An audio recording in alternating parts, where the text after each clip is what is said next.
நிலவும் அழகு நாளைக்கு நான் அழகு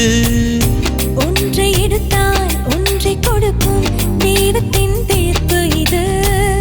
வாழ்க்கை என்ன மளிகை கடையா